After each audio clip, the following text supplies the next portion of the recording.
Praise the Lord, Church. Today's Bible meditation is taken from Nehemiah chapters 9, 10, and 1 Corinthians chapter 11. If you're new to Living God family, a very warm welcome to you in Jesus' name. Hope this video will be a blessing to you as you hear and listen to the thoughts as we read through the Bible together.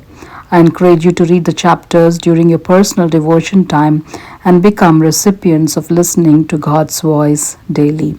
Nehemiah chapter 9 verses 1, 2, 3. Now on the 24th day of this month, the children of Israel were assembled with fasting and sackcloth and with dust on their heads.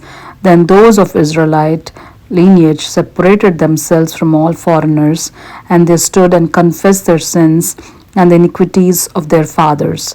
And they stood up in their place and read from the book of the law of the Lord their God for 1/4 of the day, and for another fourth they confessed and worshipped the Lord their God.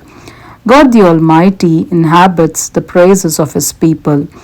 Whenever and wherever a group of believers gather and worship Him, His presence dwells.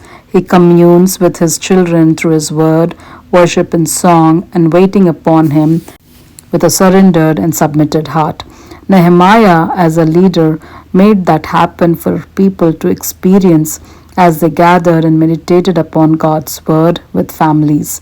Today, may we be influenced of those that followed and are following Christ sincerely to serve God and be connected with our Heavenly Father for His glory to cover the earth as the waters cover the sea.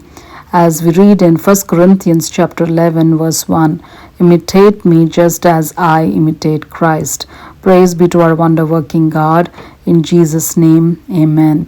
Thank you for the privilege of your time in watching the videos and being part of Living God community. God bless you all abundantly as we are all created to be holy and happy in Jesus. Amen.